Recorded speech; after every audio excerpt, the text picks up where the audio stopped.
மகிமை உண்டாகட்டும். இந்த நாளிலும் தொடர்ந்து பெருக்கத்திற்கான ஆயத்தத்தை குறித்து உங்களோடு கூட தேவனுடைய வார்த்தைகளை நான் பகிர்ந்து கொள்ள இருக்கிறேன். பெருக்கத்திற்கான ஆயத்தம் சொல்லுங்கள். பெருக்கத்திற்கான ஆயத்தம். பெருக்கம் என்பது என்னுடைய பொறுப்பு அல்ல. நான் பெருக முடியாது. பெருக்கத்தை தேவன் வாக்குப்படுகிறார். ஆகவே பெருக்கம் என்பது தேவனுடைய பொறுப்பாய் இருக்கிறது. ஆயத்தம், அந்த பெருக்கத்திற்கான ஆயத்தம் என்னுடைய பொறுப்பாக இருக்கிறது. அல்லேலூயா. கர்த்தர் ஆபிரகாமை நோக்கி, உன் தேசத்தையும் உன் இனத்தையும் உன் தகப்பன் வீட்டையும் விட்டு புறப்பட்டு நான் உனக்கு காண்பிக்கும் தேசத்திற்கு போய் என்று சொன்னார். நான் உன்னை பெரிய ஜாதியாக்கி உன்னை ஆசீர்வதித்து உன் பேரை பெருமைப்படுத்துவேன். நீ ஆசீர்வாதமாய் இருப்பாய். நீ ஆசீர்வதிக்கிறவளை ஆசீர்வதிப்பேன், உன்னை ஆசீர்வதிக்கிறவளை நான் ஆசீர்வதிப்பேன், உன்னை சபிப்பவர்களை நான் சபிப்பேன். உனக்குள் பூமியின் வம்சங்கள் எல்லாம் ஆசீர்வதிக்கப்படும் என்றார். விக்கிரங்களை விட்டு வெளிவரும்படி சொன்னார், புறப்பட்டு வரும்படி சொன்னார். விக்கிரங்கள் தொடர்புடைய மனிதர்களை விட்டு புறப்பட்டு வரும்படியாய் சொன்னார். விக்கிரங்கள் தொடர்புடைய சமூக பழக்க வழக்கங்களை விட்டு புறப்பட்டு வரும்படியாய் சொன்னார். கர்த்தர் 50வது வயதிலே ஆபிரகாமிடத்திலே இந்த வார்த்தைகளை சொன்ன பொழுது கவனிங்கள், 50 வருடமாக விக்கிரகத்தின் சூழ்நிலைகளிலே வளர்ந்து வந்தவன். 50 வருடமாக விக்கிரகங்கள் சூழ, ஏராளம் கொடை, ஏராளம் பண்டிகைகள், ஏராளம் ஆராதனைகள், இவைகளுக்கு மத்தியிலே வாழ்ந்து வந்தவன் இன்றைக்கு ஒரு தேவன் அவனுக்கு தரிசனமாகி, நீ இந்த விக்கிரகங்களை விட்டு நீ புறப்பட்டு வர வேண்டும் என்று சொன்ன மாத்திரத்திலே 50 வருடமாய் அவன் கை கொண்டு வந்த அந்த விக்கிரகங்களை விட்டு, வணங்கி வந்த அந்த விக்கிரகங்களை விட்டு, அவன் செய்து வந்த அந்த பழக்க வழக்கங்களை விட்டு அவன் விலகி வெளியே வந்தான் என்று வேதம் சொல்கிறது. அல்லேலூயா, அல்லேலூயா. ஆதியாகமத்தின் புத்தகம் 12வது அதிகாரம் இந்த நாளிலே 4வது வசனத்திலிருந்து 9வது வசனம் வரைக்கும் வாசிக்க கேட்போம். கர்த்தர் ஆபிரகாமுக்கு சொன்னபடியே அவன் புறப்பட்டு போனான், லோத்தும் அவனோடு கூட போனான். ஆபிரகாம் ஆரானை விட்டு புறப்பட்ட போது 75 வயதுள்ளவனாய் இருந்தான். ஆபிரகாம் தன் மனைவியாகிய சாராயையும் தன் சகோதரனுடைய குமாரனாகிய லோத்தையும் தாங்கள் சம்பாதித்திருந்த தங்கள் சம்பத் எல்லாவற்றையும் ஆரானிலே சவதரித்த ஜனங்களையும் கூட்டிக் கொண்டு அவர்கள் கானான் தேசத்துக்கு புறப்பட்டு போய் கானான் தேசத்திலே சேர்ந்தார்கள். ஆபிரகாம் அந்த தேசத்திலே சுற்றி திரிந்து சீகேம் என்னும் இடத்துக்கு சமீபமான மோரே என்னும் சமபூமி மட்டும் வந்தான். அக்காலத்திலே கானானியர் அத்தேசத்தில் இருந்தார்கள். கர்த்தர் ஆபிரகாமுக்கு தரிசனமாகி, உன் சந்ததிக்கு இந்த தேசத்தை கொடுப்பேன் என்றார். அப்பொழுது அவன் தனக்கு தரிசனமான கர்த்தருக்கு அங்கே ஒரு பலிபீடத்தை கட்டினான். பின்பு அவன் அவ்விடம் விட்டு பெயர்ந்து பெத்தேலுக்கு கிழக்கே இருக்கும் மலைக்கு போய், பெத்தேல் தனக்கு மேற்காகவும் ஆயி கிழக்காகவும் இருக்க கூடாரம் போட்டு அங்கே கர்த்தருக்கு ஒரு பலிபீடத்தை கட்டி கர்த்தருடைய நாமத்தை தொழுது கொண்டான். அதன் பின் ஆபிரகாம் புறப்பட்டு தெற்கே பிரயாணம் பண்ணி கொண்டு போனான். ரைட். இந்த 4 வசனங்களின் அடிப்படையிலே நான் உங்களோடு கூட 3 காரியங்களை இந்த நாளிலே நான் பகிர்ந்து கொள்ள நான் விரும்புகிறேன். அதற்கு முன்பதாக ஆதியாகமத்தின் புத்தகம் 11வது அதிகாரத்தில் சில காரியங்களை நான் சொல்லி 12வது அதிகாரத்திற்கு நேராக நான் திரும்பி வர நான் விரும்புகிறேன். 11வது அதிகாரத்திலே ஒரு குறிப்பிடப்பட்ட ஒரு சம்பவம் நடைபெற்றது. என்ன சம்பவம் என்று சொன்னால் 11வது அதிகாரம் 1வது வசனத்தை வாசித்து பாருங்கள். பூமி எங்கும் ஒரே பாஷையும் ஒரே விதமான பேச்சும் இருந்தது. ரொம்ப அருமையான வார்த்தை. பூமி எங்கும் ஒரே பாஷை ஒரே பேச்சு. சொல்லுங்கள், ஒரே பாஷை ஒரே பேச்சு. ஆமா, சீனாவுக்கு போனாலும் தமிழ் தான், ஆப்பிரிக்காவுக்கு போனாலும் தமிழ் தான், லண்டனுக்கு போனாலும் தமிழ் தான், ஜப்பானுக்கு போனாலும் தமிழ் தான். ஒரே பாஷை. ஒரே பாஷை மாத்திரம் அல்ல, ஒரே பேச்சு. ரொம்ப முக்கியமான வார்த்தை. ஒரே பேச்சு. தமிழ் ஒரே பாஷை, ஆனால் ஒரே பேச்சா கிடையாது, கிடையாது.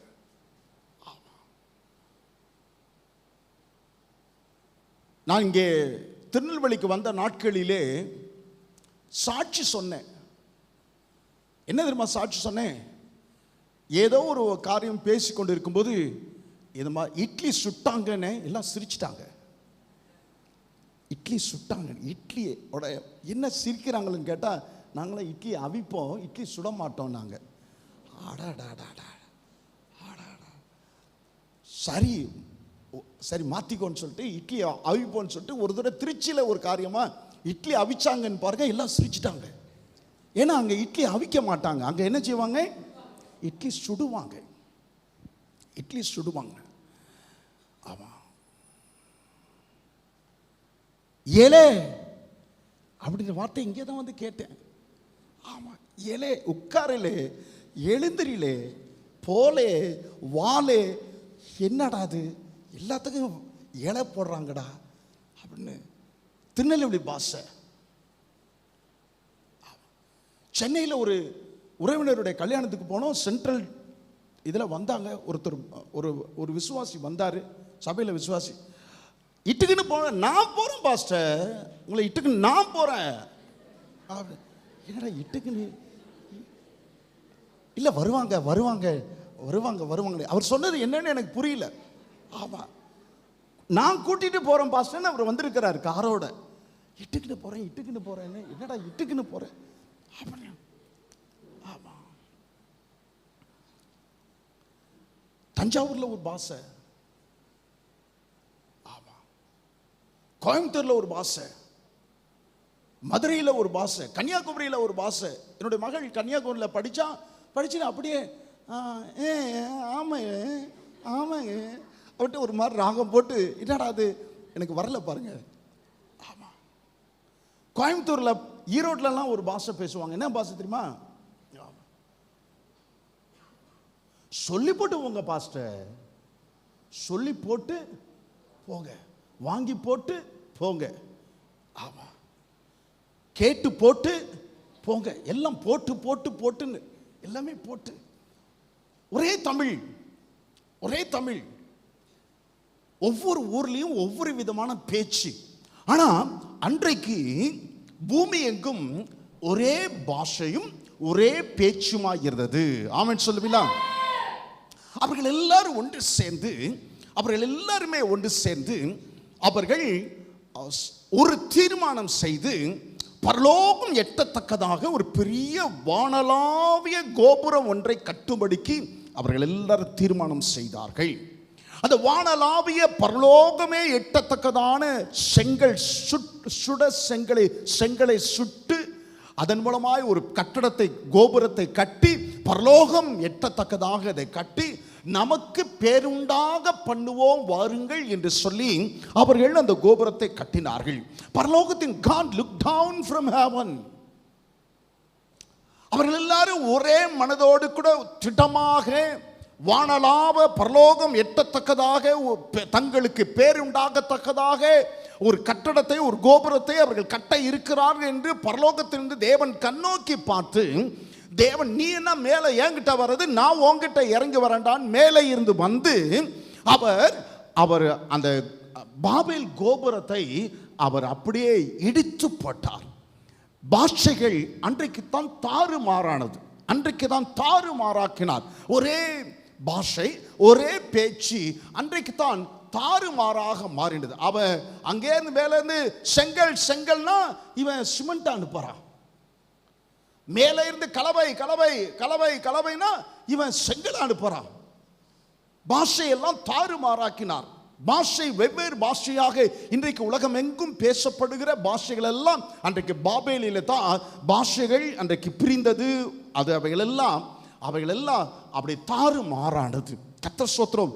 நமக்கு ஒரு கோபுரத்தை கட்டி நாம் செய்ய போகிறதை ஒருவரும் தடுக்க கூடாதபடிக்கு கர்த்தர் வெள்ளத்தை அழிச்சாலும் சரி, வெள்ளத்தினால் அழிச்சாலும் சரி, எதனால் அழிச்சாலும் சரி, ஒன்று நம்மை சேதப்படுத்தாதபடிக்கும் நாம் கட்டப்போகிறதை ஒருவனும் தடுக்க முடியாதபடிக்கும் நாம் ஒரு பெரிய உயரமான கோபுரத்தை கட்டுவோம் என்று அவர்கள் சொன்னார்கள். கர்த்தர் அப்படியே அவை எல்லாவற்றையும் கர்த்தர் தாறுமாறாக்கினார். அப்போஸ்தலர் 2வது அதிகாரத்திலே வாசிக்க வேண்டாம். அப்போஸ்தலர் 2வது அதிகாரத்திலே அங்கே வித்தியாசமான ஒரு காரியத்தை அவர்கள் எல்லாரும் ஓரிடத்திலே கூட்டி வந்தார்கள். இந்த ஆதியாகமம் 11வது அதிகாரம் போலவே அவர்கள் எல்லாரும் ஓரிடத்தில் கூடி வந்தார்கள். பற்பல பாஷைகளை பேசுகிறவர்களாக இருந்தார்கள். ஆனால் ஒரு மனதோடு கூட இங்கே எப்படி அவர்கள் ஒரு மனதோடு கூட 11வது அதிகாரத்தில் இருந்தார்களோ அப்படியே அவர்கள் அப்போஸ்தலர் 2வது அதிகாரத்தில் ஒரு மனதோடு கூட இருந்தார். எப்படி தேவன் பரலோகத்திலிருந்து இறங்கி வந்தாரோ அப்படியே அப்போஸ்தலர் 2வது அதிகாரத்திலும் தேவன் பரலோகத்திலிருந்து இறங்கி வந்து அன்றைக்கு பாபேலில் கோபுரம் கட்டப்படுகிற நாளிலே அங்கே பாஷைகளை தாறுமாறாக்கினார். ஆனால் இன்றைக்கு தேவன் பரலோகத்திலிருந்து இறங்கி வந்து அவர்களுக்கு பரலோக பாஷை ஒன்றை தந்து அவர்கள் சிதறி கிடந்து அவர்கள் எல்லாரையும் ஒன்று சேர்த்தார். கரங்களை தட்டி கர்த்தருக்கு மகிமை செலுத்துவோமா?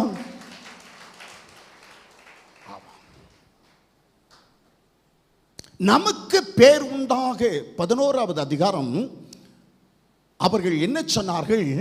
நமக்கு பேர் உண்டாகத்தக்கதாக ஒரு கோபுரத்தை கட்டுவோம் என்று சொன்னார்கள். பேர் உண்டாக்க பண்ணுவோம் என்று சொல்லி ஒரு கோபுரத்தை கட்டினார்கள்.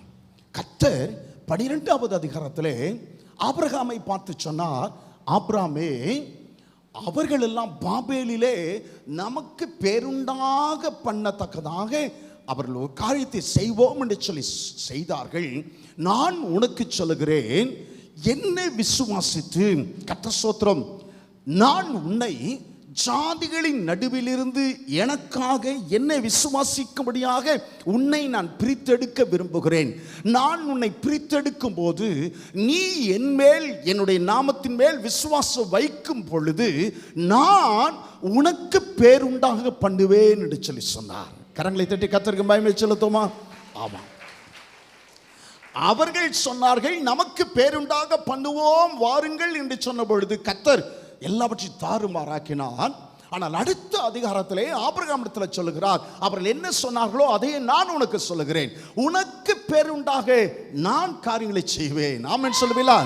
ஆமா, உனக்கு பேர் உண்டாகும்படிக்கு நான் காரியங்களை செய்வேன். அதற்காகவே உன்னை ஜாதிகளின் நடுவில் இருந்து ஜனங்களின் நடுவில் இருந்து உன்னை நான் பிரித்தெடுத்து, கர்த்தர் ஸ்தோத்திரம், என்னை என்னுடைய வார்த்தைகளை நம்புகிற விசுவாசிக்கிற ஒருவனாக உன்னை நான் நிறுத்த விரும்புகிறேன்.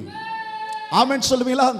இங்க இருக்கிற ஒவ்வொருவரையும் கர்த்தர் ஜாதிகள் நடுவிலிருந்து ஜனங்கள் நடுவிலிருந்து பிரித்து எடுத்து அவருடைய வார்த்தைகளை விசுவாசிக்கும் ஒரு கூட்டமாய் கர்த்தர் நம்மை நிறுத்தி நம்மை கர்த்தர் ஸ்தோத்திரம் கர்த்தர் ஆசீர்வதித்து நம்மை கர்த்தர் ஸ்தோத்திரம் நமக்கு பேர் உண்டாகும்படிக்கு செய்கிற தேவன் அவர். அல்லேலூயா, அல்லேலூயா. நான் சொல்லுகிற வார்த்தைகள் எல்லாம் சத்தியமானவைகள். நீங்க இயேசுவை விசுவாசிப்பது உண்மையானால், ஜாதிகள் நடுவிலிருந்து ஜனங்கள் நடுவிலிருந்து கர்த்தர் உங்களை பிரித்து எடுத்து இருப்பது உண்மையானால், அவருடைய வார்த்தைகளை நம்புகிற கூட்டமாய் நீங்கள் இருப்பது உண்மையானால் உங்களுக்கு பேர் உண்டாகும்படிக்கு கர்த்தர் செய்வார். ஆமென் சொல்லுவீங்களா? உங்களை சொல்லி காட்டி பேசுவார்கள். ஆமென் சொல்லுவீங்களா? ஆமா, உயிரோடு இருக்கும் போதும் பேசுவார்கள், உங்களுடைய உயிர் வாழ் நாட்களுக்கு பின்னரும் பேசுவார்கள், நமக்கு பேர் உண்டாகும்படிக்கு. ஆமென் சொல்லுவீங்களா? 3 காரியங்களை நான் உங்களோடு கூட இந்த 4வது வசனத்திலிருந்து 9வது வசனம் வரைக்குமாக 3 காரியங்களை நான் உங்களோடு கூட நான் பகிர்ந்து கொள்ள விரும்புகிறேன். மனசில் அப்படியே நீங்கள் பதிய வைக்க வேண்டும் என்று நான் விரும்புகிறேன். Abraham departed, Abraham built, Abraham worship.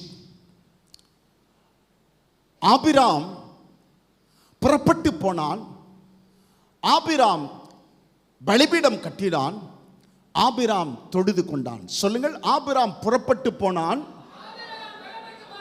Abraham இல்ல, ஆபிராம், ரைட். ஆபிராம் புறப்பட்டு போனான், ஆபிராம் பலிபீடம் கட்டினான், அப்புறம் தொழுது கொண்டான். இன்னொரு தடவை சொல்லுங்க. ஆபிராம் கடைசியில் உள்ளங்க புறப்பட்டு போனான், பலிபீடம் கட்டினான், தொழுது கொண்டான். புறப்பட்டு போனான், பலிபீடம் கட்டினான், தொழுது கொண்டான். சொல்லுங்கள், புறப்பட்டு போனான், பலிபீடம் கட்டினான், தொழுது கொண்டான். He departed, he built and he worshiped. Abraham புறப்பட்டு போனான். நீ உன் தேசத்தையும் இடத்தையும் தகப்பன் வீட்டையும் விட்டு புறப்பட்டு நான் உனக்கு காண்பிக்கும் தேசத்திற்கு போ என்றார். கர்த்தர் சொல்வதை கேட்பது என்பது ஒன்று, கர்த்தர் சொல்வதை கேட்டு அந்த வார்த்தைகளில் நடப்பது என்பது வேறொன்று. ஆமென் சொல்வீங்களா? கர்த்தர் சொல்ல கேட்டான், கர்த்தர் சொல்ல கேட்டான். கர்த்தர் சொல்ல கேட்டது மாத்திரமல்ல, கர்த்தர் சொன்னதின்படியே, அந்த வார்த்தை தான் கேட்டதின்படியே அவன் செய்யவும் செய்தான். ஆமென் சொல்லுவீங்களா? ஆமாம். அநேக வேளையிலே கர்த்தருடைய பிள்ளைகள், கர்த்தர் உங்களோடு கூட பேசுவதை நீங்கள் கேட்கிறீர்கள், கர்த்தர் உணர்த்துவதை நீங்கள் உணருகிறீர்கள். கர்த்தர் உணர்த்தும் போது உங்களால் அதை தெளிவாய் புரிந்து கொள்ள முடிகிறது, உண்மைதான். ஆனால் கர்த்தர் உணர்த்துவதை, கர்த்தர் பேசுவதின்படி நீங்கள் செய்கிறீர்களா என்பது தான் கேள்வி. அல்லேலூயா. உங்களுக்கு தெரியுமா, உங்களுக்கு தேவனுடைய பிள்ளைகள் உங்களை பார்த்து சொல்ல, உங்களுக்கு தெரியுமா, தேவன் ஆபிரகாமுக்கு அளித்த அனைத்து வாக்குத்தத்தங்களுமே அவன் புறப்பட்டு போனான் என்கிற வார்த்தையின் அடிப்படையில் தான் அனைத்து வாக்குத்தத்தங்களும் அடங்கி இருந்தது. ஆமென் சொல்வீங்களா? அவன் புறப்பட்டு போனான் என்கிற அந்த ஃபர்ஸ்ட் ஸ்டெப்ல தான் அவனுக்கு அளித்த அனைத்து வாக்குத்தத்தங்களும் ஆசீர்வாதங்களும் அடங்கி இருந்தது. அல்லேலூயா, அல்லேலூயா. அவன் புறப்பட்டு போகலனா அவனுக்கு அளிக்கப்பட்ட ஆசீர்வாதங்களும் அவனுக்கு அளிக்கப்பட்ட வாக்குத்தத்தங்களும் அவன் வாழ்க்கையில் நிறைவேறுவதை அவன் காணவே முடியாது. செல்போன் இருக்கு பார்த்தீங்களா? செல்போனுக்குள்ளார ஒரு சிம் கார்டு இருக்கு தெரியுங்களா? இல்லையா? இருக்கும்ல? ஆமாம். அந்த சிம் கார்டை எடுத்து அந்த மொபைலுக்குள்ளார வச்சா தான் மொபைல் என்ன ஆகும்? ஆக்டிவேட் ஆகும். சொல்லுங்க, கரெக்ட். மொபைல் ஒர்க் ஆகும், ஆக்டிவேட் ஆகும். என் கையில் மொபைல் இருக்கிறது பெரிய காரியம் அல்ல. அந்த மொபைல் ஆக்டிவேட் ஆகணும்னா, ஒர்க் ஆகணும், செயல்படணும்னா அதுக்குள்ளார சிம் கார்டை சொருகணும். ஆமென் சொல்வீங்களா? வாக்குத்தத்தம் இருப்பது பெரிதல்ல, ஆசீர்வாதத்தை குறித்து நான் அறிந்து கொள்வது பெரிதல்ல. ஆனால் அந்த ஆசீர்வாதங்களும் அந்த வாக்குத்தத்தங்களும் என் வாழ்க்கையிலே நூறத்தனையாய் என் வாழ்க்கையிலே நான் அனுபவிக்க வேண்டுமையானால், நான் பெற்றுக்கொள்ள வேண்டுமையானால், ஆக்டிவேட் ஆகணும்னு சொன்னால் நான் ஸ்டெப் எடுத்து வைக்கணும். ஆமென் சொல்வீங்களா? ஆமாம். அவன் புறப்பட்டு போனான். சொல்லுங்கள், அவன் புறப்பட்டு போனான். ஆமாம், அவன் புறப்பட்டு போனான் என்கிற அந்த ஃபர்ஸ்ட் ஸ்டெப்லேயே தேவன் அவனுக்கு அளித்த அனைத்து வாக்குத்தத்தங்களும் அப்படியே ஒர்க்காக, செயல்பட, ஆக்டிவேட் ஆக ஆரம்பித்தது. ஆமென் சொல்லுவீங்களா? அவன் கவனிங்க, அவன் 10வது ஸ்டெப் எடுத்து வச்ச போல கொஞ்சம் தூரம் நடந்து போனதுக்கு அப்புறம் கர்த்தர் பார்த்துட்டு அதை ஆக்டிவேட் பண்ணல, அப்படியெல்லாம் செய்யல. ஃபர்ஸ்ட் ஸ்டெப், புறப்பட்டு போனான் என்கிற ஃபர்ஸ்ட் ஸ்டெப்பிலேயே கர்த்தர் அவனுடைய வாழ்க்கையிலே தன் அளித்த வாக்குத்தத்தங்கள் எல்லாவற்றையும் செயல்படுத்த ஆரம்பித்து விட்டார். அல்லேலூயா, அல்லேலூயா. கர்த்தருடைய வார்த்தையின்படி நீங்கள் செய்ய துவங்கும் அடுத்த நொடியே உங்கள் வாழ்க்கையிலே தேவன் உங்களுக்கு அளித்த வாக்குத்தத்தங்கள் நிறைவேற ஆரம்பிக்கிறது. ஆமென் சொல்லுவீங்களா?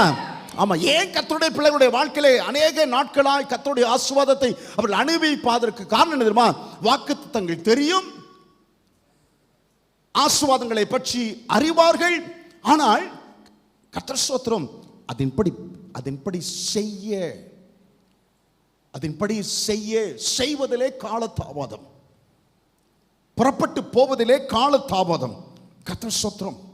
4வது வசனம் சொல்லுகிறது, வாசித்து பாருங்கள்.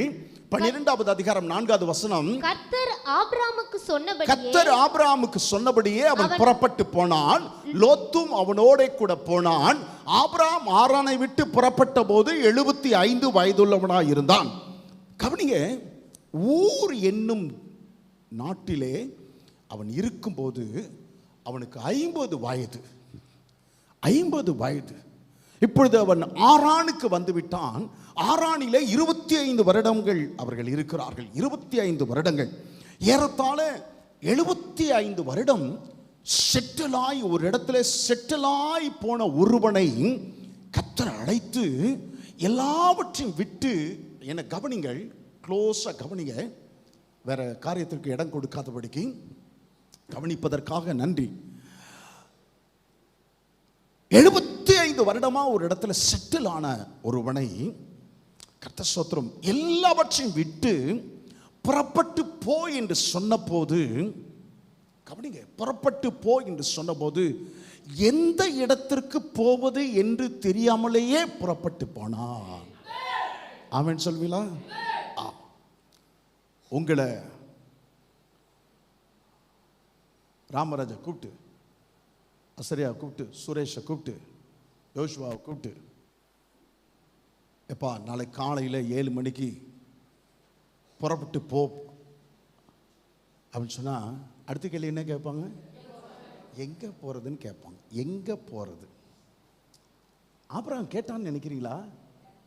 கேட்கவே இல்லை. பாருங்க, கர்த்தர் சொன்னாரா? சொல்லலை. உங்களை பரிச்சயமான ஒரு இடத்துக்கு போச்சோன்னா, எப்பா நாளைக்கு கிளம்பி மதுரைக்கு போயிட்டு வான்னு சொன்னால் தெரியும், உங்களுக்கு பரிச்சயம். கன்னியாகுமரி போயிட்டு வானா தெரியும், தென்காசிக்கு போயிட்டு வானா தெரியும், கோயம்புத்தூருக்கு போயிட்டு வானா தெரியும், திருச்சிக்கு போயிட்டு வா, சென்னைக்கு போயிட்டு வானா தெரியும். ஆனால் எங்கன்னு சொல்லாமலே புறப்பட்டு வான்னு சொன்னால் வருவீங்களா? காரில் சென்னைக்கு பாஸ்டமாவுக்காக சென்னைக்கு நாங்கள் போனோம். எல்லாம் குடும்பமாக போகணும். அப்போ தான் அது ஒரு நல்ல ஒரு இதாக ஜாலியாக இருக்கும். வேற எந்த ஒரு இடத்துக்கு காரியத்துக்கு சிந்தனை இடம் கொடுக்காதபடிக்கு அப்படியே பிள்ளைங்க எல்லாம் பேசிக்கிட்டு சிரிச்சுக்கிட்டு போகும்போதே, விளையாண்டுக்கிட்டு போகும்போதே நல்லா இருக்கும்னு சொல்லிட்டு பிள்ளைகளோடு போனோம். மதுரை கூட தாண்டி இருக்க மாட்டோம். ஏன்னா பையன் கால்சன் கேட்பான், தாத்தா சென்னை எப்போ வரும் அப்படின்னா. மதுரையே தாண்டல. டேய் இன்னும் 7 மணி நேரம் இருக்குடா அப்படின்னு சொன்னால், 7 மணி நேரம் எப்போ முடியும் அப்படின்வான். 7 மணி நேரம்னா எவ்வளோன்னு தெரியல அவனுக்கு. 7 மணி நேரம் எப்போ முடியும்? நம்ம எங்கே போய் தங்குவோம்? எங்கே போய் வீடை காலி பண்ணிடான். அவங்க அம்மாவோட வீடை காலி பண்ணியாச்சு. கேட்குறான், எங்கே போய் தங்குவோம்? இப்போ போய் எங்கே போய் தங்குவோம்? கபடிங்க, ஒரு பொடியன் இன்னும் 5 வயசு ஆகலை, ஒரு பொடியன் மதுரை தாண்டுகிறதுக்குள்ளாரே 1008 தடவை கேட்குறான், வந்துருச்சா சென்னை வந்துருச்சா, எப்போ போவோம். டே நல்லா தூங்கி ஏந்திரிச்சிட்டு அதுக்கப்புறம் தாண்டா சென்னை வரும். ஆபிரகாமை பார்த்து கர்த்தர் ஸ்தோத்திரம், புறப்பட்டு போ, நான் உனக்கு காண்பிக்கும் தேசத்திற்கு போ என்று சொன்னவுடனே அவன் புறப்பட்டு போய்விட்டான். அவன் புறப்பட்டது மாத்திரமல்ல, வேதத்தில் வாசித்தோம், அவன் தன்னோடு கூட தன் மனைவி சாராயையும் 65 வயது, அவளுக்கு 65 வயது மனைவி சாராயும், அவனுடைய அண்ணன் மகன் ஆரான் ஊரிலேயே, அவன் ஊர் என்ற அந்த தேசத்தில் இருக்கும்போதே மரித்து போய்விட்டான். அவே பிள்ளை இல்லாதிருந்த ஆபிரகாம் அண்ணனுடைய பிள்ளையை ஒரு மகனை போல வளர்த்து வந்தான். ஆகவே அவனுடைய அண்ணன் மகன் லோத்துவையும் ஆரானிலே சம்பாதித்த ஏராளமான வேலைக்காரர்கள் ஜனங்களையும் கூட்டி கொண்டு போனான். ஆமென் சொல்லுவீங்களா? கூட்டி கொண்டு போனான். ரொம்ப கிரேட். அப்போ வீட்டார் எல்லாருக்கும் மனைவி, அண்ணன் பையன், வேலைக்காரர்கள் எல்லாரையும் எப்படி அவன் சம்மதிக்க வச்சிருப்பான்னு நினைக்கிறீங்க? எப்படி அவன் கன்வின்ஸ் பண்ணியிருப்பான், சம்மதிக்க வச்சிருப்பான்? நான் ஆபிரகாமாக மனைவி, என்னுடைய மனைவி சாராயா இருந்திருப்பாளானால் என்ன தெரியுமா செஞ்சிருப்பாங்க? ஒரு கடவுள் ஒருத்தர் எனக்கு தரிசனமானார், எல்லாத்தையும் விட்டு புறப்பட்டு போன்னு சொன்னார். எல்லாத்தையும் விட்டு இப்போ புறப்பட்டு போகிறோம் அப்படின்னு அவங்க என்ன தெரியுமா சொல்லுவாங்க? மனைவி, ஆமாம், எங்கே போகிறீங்கன்னு தெரியல. அவனை முதல்ல நீங்கள் போய் பார்த்துட்டு வாங்க, நான் இங்கே உட்காந்துருக்கேன், 25 வருஷமாக பின்னாடியே வந்துட்டோம், இனிமேல் நான் வர மாதிரி இல்லை, இன்னும் நான் வர மாதிரி இல்லை, முதல்ல போய் பார்த்துட்டு வாங்க, அதுக்கப்புறம் வந்து எங்களை கூட்டிகிட்டு போங்க. நிச்சயமாக அப்படித்தான். ஆனால் மனைவி மாத்திரமல்ல, அண்ணன் பையன் மாத்திரமல்ல, அவனுடைய வேலைக்காரர்களும் அவங்களும் பாருங்க, கர்த்தர் ஸ்தோத்திரம், ஐயா நீங்கள் இங்கே இருந்த வரைக்கும் நான் உங்களுக்கு வேலை செஞ்சோம், இப்போ புறப்பட்டு போறீங்கன்னு சொன்னா எங்களையும் கூப்பிட்டா எப்படி ஐயா? நாங்கள் எங்கள் பிள்ளைக்குட்டியை விட்டுட்டும் வர முடியாது, எங்கள் பிள்ளைக்குட்டியை கூட்டிக்கிட்டும், ஆமாம் கூட்டிக்கிட்டும் வர முடியாது, விட்டுட்டும் வர முடியாது. ஆனால் ஆபிரகாம் கவனிங்க, மனைவி லோத்துவையும் அவருடைய வேலைக்காரர் எல்லாரையும் கர்த்தர் ஸ்தோத்திரம் சம்மதிக்க பண்ணி அழைத்து போனான். ஆமென் சொல்லுவீங்களா? ஆமாம். கவனிங்க, நான் எதற்கு இந்த காரியத்தை சொல்லுகிறேன்னு சொன்னால், ஒரு காரியம் சொன்னால் தேவனுக்கு கீழ்ப்படுகிற ஒரு காரியம் சொன்னால், தேவனுடைய காரியம் என்றால் குடும்பமாக செய்ய வேண்டும் என்பதிலே ஆபிரகாம் ரொம்ப அவன் கருத்தா இருந்தான். ஆமென் சொல்லுவீங்களா? ஆமா, கருத்தா இருந்தான். கர்த்தரை ஆராதிப்பதா குடும்பமா? ஆமென் சொல்லுவீங்களா?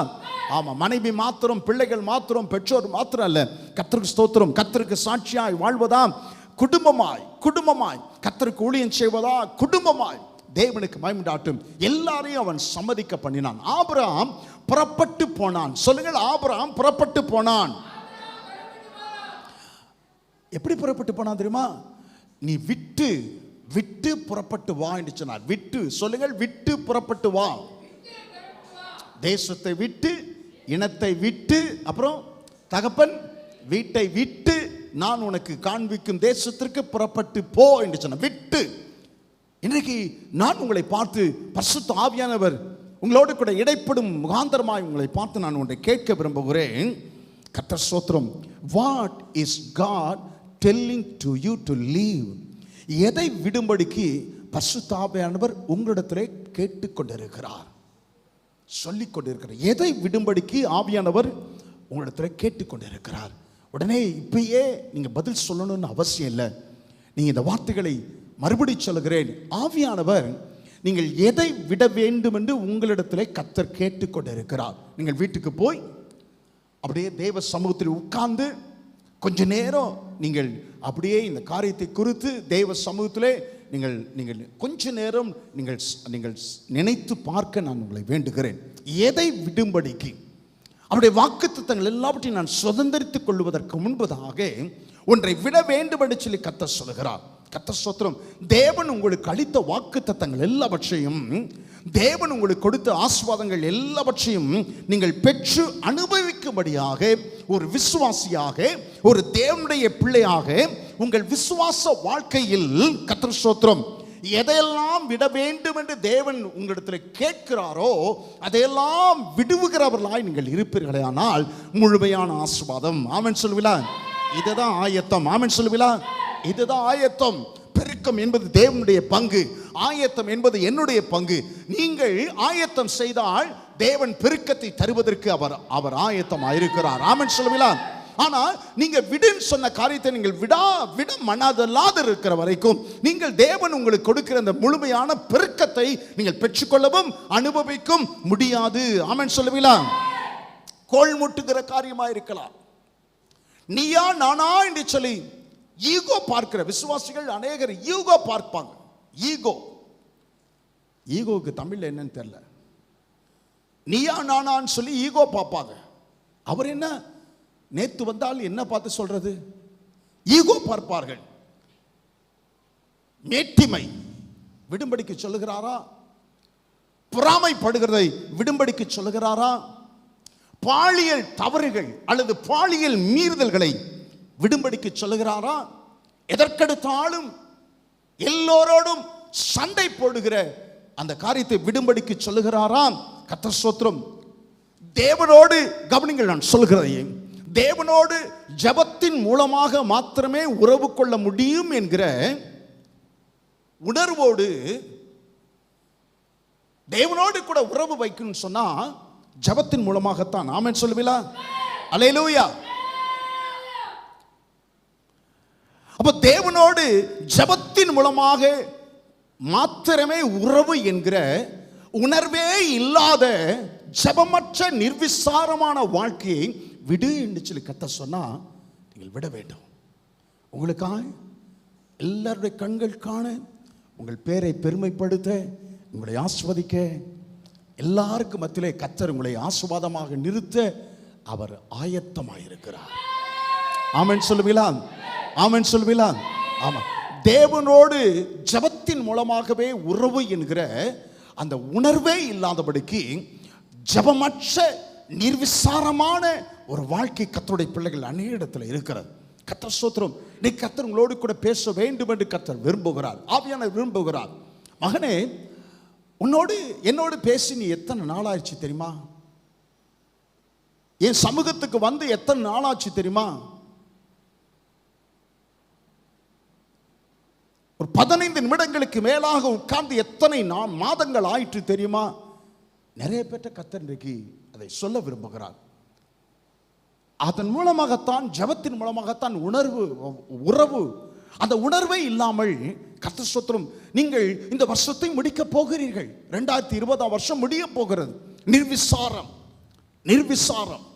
இந்த நிர்விசாரத்தை விட்டு வர வேண்டும் என்று கர்த்தர் விரும்புகிறார். ஆமென் சொல்லுவீங்களா? அல்லேலூயா, அல்லேலூயா. கவனிங்க, தன்னோடு தரிசனமாகி பேசின தேவனை குறித்து ஆபிரகாமுக்கு ஒன்றுமே தெரியாது. மீண்டும் சொல்லுகிறேன், தனக்கு தரிசனமாகி தன்னோடு பேசின தேவனை குறித்து ஆபிரகாமுக்கு ஒன்றுமே தெரியாது. இதுவரைக்கும், இந்நாள் வரைக்கும் அவன் அநேக வேறு தெய்வங்களைத்தான் அவன் தொழுது கொண்டு வந்தவன். கர்த்தர் ஸ்தோத்திரம். இப்போது கவனிங்க, இதுவரைக்கும் அநேக தேவன்களை தொழுது கொண்டு வந்த ஆபிரகாம் இன்றைக்கு அறியாத தேவன் ஒருவர் அவனுக்கு தரிசனமாகி, நீ எல்லாவற்றையும் விட்டு புறப்பட்டு நான் உனக்கு காண்பிக்கும் தேசத்திற்கு போய் என்று சொன்னான். அவன் புறப்பட்டு போனான். எங்கே போவது? சொல்லுங்க, எங்கே போவது? சொல்லுங்க, எங்கே போவது? பதில் சொல்லுங்க, நான் கேட்கிற கேள்வி. எங்கே போவது? சொல்லுங்க சகோதரிகளா, எங்கே போவது? சொல்லுங்களேன், வாய் திறந்து. எங்கே போவது? நீங்க சொல்லாத வரைக்கும் நம்ம கேட்டு, எங்கே போவது? தெரியாது. சொல்லுங்க, எங்கே போவது? தெரியாது. ஏங்க அத்தான், நம்ம எங்க போயிட்டு இருக்கிறோம்?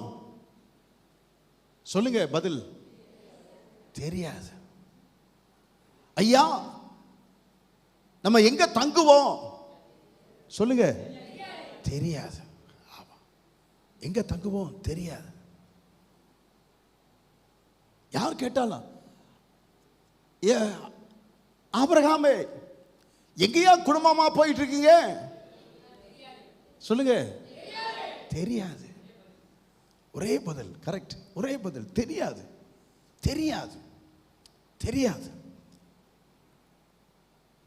தெரியாது என்பது தான் ஆபிரகாமுடைய பதிலா இருந்த பொழுதிலும், கவனிங்க, தெரியாது என்பது தான் ஆபிரகாமுடைய பதிலா இருந்தாலும், தேவன் மேல் கொண்ட விசுவாசத்தில் எவ்விதமான பதட்டமோ மனதில் எவ்விதமான கலக்கமோ இல்லாதபடிக்கு அவன் புறப்பட்டு போனான்.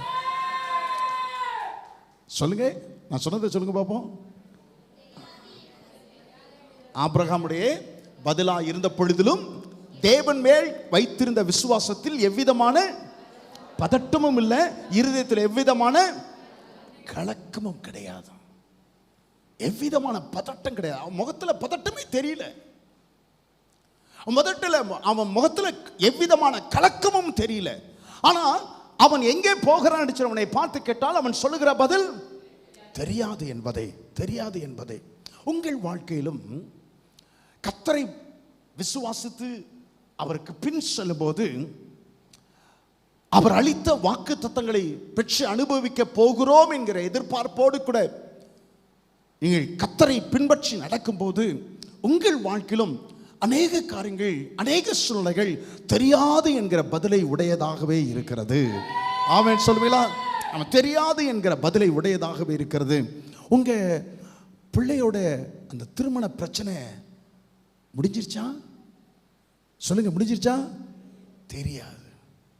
தெரியாது. உங்க வீட்டுக்காரர் இப்ப என்ன குடியெல்லாம் விட்டுட்டாரா? தெரியாது. தெரியாது. உங்க பிள்ளையுடைய திருமண காரியம் என்ன ஆயிடுச்சு? என்ன ஆயிடுச்சுங்க? ஏதாச்சும் தகவல் வந்துச்சா? தெரியாது. தெரியாது. அநேக காரியங்களுக்கு என்னுடைய வாழ்க்கையிலே பதில் சொல்ல முடியவில்லை, பதில் சொல்ல தெரியவில்லை, தெரியல தெரியல தெரியல, ஐ டோன்ட் நோ.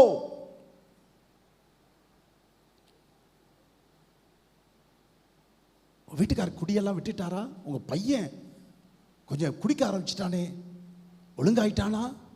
தெரியாது தெரியாது. அநேக காரியங்களுக்கு தெரியாது என்பது நம்முடைய பதிலாக இருந்தாலும் உங்க முகத்தில் கலவரத்தோடு கூட கர்த்தரை பின்பற்றுகிறீர்கள், பதட்டத்தோடு கூட கர்த்தரை பின்பற்றுகிறீர்கள். இருதயத்தில் ஒரு பாரமும் ஒரு கவலை கலக்கத்தோடு கூட கர்த்தரை பின்பற்றுகிறீர்கள். ஆபிரகாமை பாருங்கள், அவன் புறப்பட்டு போனான். புறப்பட்டு போகிற இடம் என்னவென்று தெரியாத பொழுதிலும் அதை குறித்து கேட்கும் போது எனக்கு தெரியாது என்பதே அவனுடைய பதிலாக இருந்தாலும் அவன் முகத்திலே பதட்டமும் இல்லை, அவன் இருதயத்திலே கலக்கமும் இல்லை. ஆமென் சொல்லுவீங்களா?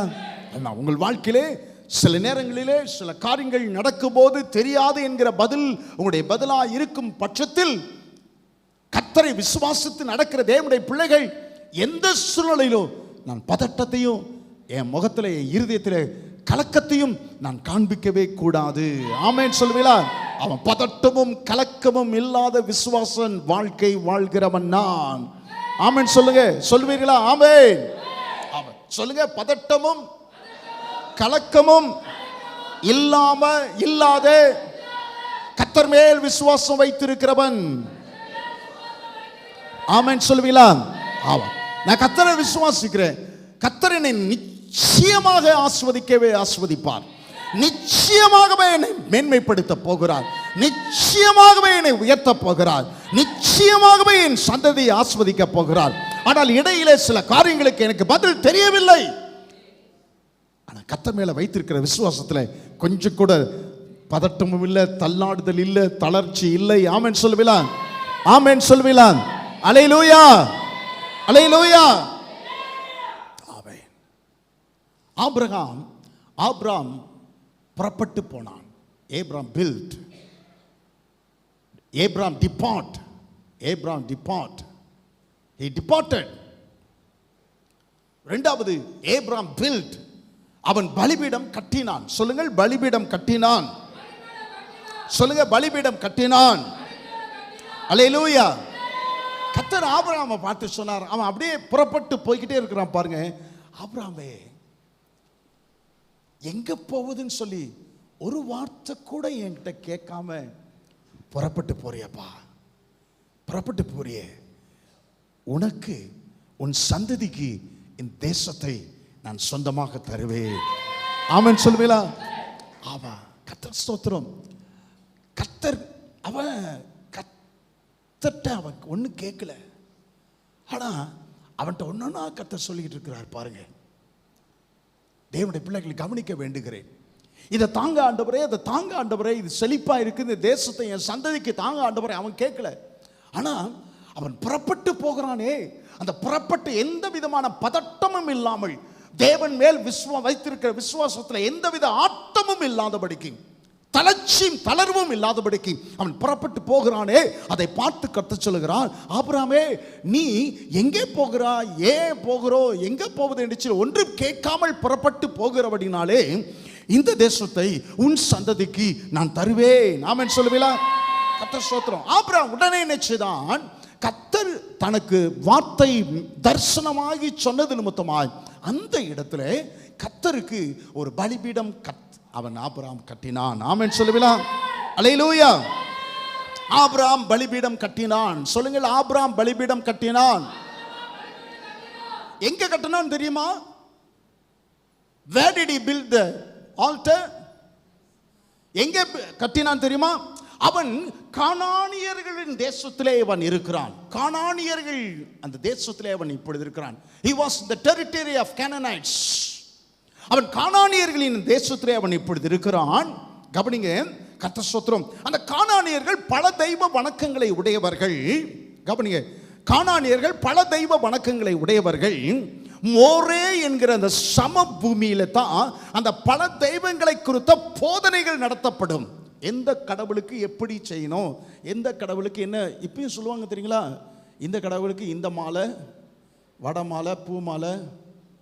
ஆமாம், இந்த கடவுளுக்கு இந்த மாலை, அந்த கடவுளுக்கு அது மாலை, இன்னைக்கு அந்த மாலை, நாளைக்கு அந்த மாலை, இந்த மாலை. போதனை மோரே என்கிற சமபூமியில் தான் அந்த பொய் தெய்வங்களுக்கு கர்த்தர் ஸ்தோத்திரம் அந்த தெய்வங்களை குறித்த போதனை செய்யப்படுகிற இடம் மோரே. சொல்லுங்கள், மோரே. பொய் தெய்வங்களுக்கான போதனை செய்யப்படுகிற இடம். இந்த மோரேயிலே இப்பொழுது நிற்கிறான். மோரே சமபூமியிலே நிற்கிறான். எந்த இடம் தெரியுமா? பல தெய்வ வணக்கங்கள் செய்கிற இந்த கானானியர்கள் இடத்துல, அந்த பொய் தெய்வங்களுக்கு போதனை செய்யப்படுகிற அந்த இடத்துல அவன் நின்று அவன் நினைச்சுதான் அப்படியே பலிபீடம் கட்டினான். பலிபீடம் ஈசாக்கு வேலைக்காரர்களை வைத்து அவன் ஆபிரகாம் நாட்களிலே தூர்த்து போடப்பட்ட துறவை தோண்டினான். வேலைக்காரர்களை வைத்து தோண்டினான். ஆபிரகாம் வேலைக்காரர்களை வைத்து பலிபீடம் கட்டல. கவனிங்க, வேலைக்காரர்களை வைத்து பலிபீடம் கட்டல. கர்த்தர் ஸ்தோத்திரம். எப்பா எல்லாம் பலிபீடம் கட்டினா 5 நிமிஷத்துல இருக்கிற வேலைக்காரர்கள் 10 பலிபீடம் கட்டிடுவாங்க. வேலைக்காரர்களை வைத்து பலிபீடம் கட்டல. துறவை தோண்டினது ஈசாக்கு தன்னுடைய வேலைக்காரர்களை வைத்து தோண்டினான். ஆனால் கர்த்தர் ஸ்தோத்திரம், பலிபீடம் கட்டும் போது ஆபிரகாம் வேலைக்காரர்களை வைத்தல்ல, அவனே போய் 75 வயது ஒரு கல்லை தூக்கிட்டு வந்தான்.